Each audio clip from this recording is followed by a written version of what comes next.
பூமி எங்கும் பூ பூத்த பூவில் நான் பூட்டிக் கொண்டே இருப்பேன். பூக்களுக்குள் நீ பூட்டிக் கொண்டால் நான் காற்று போல திறப்பேன்.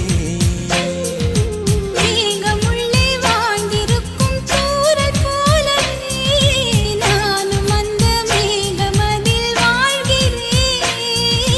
காற்றழுத்தம் போல வந்து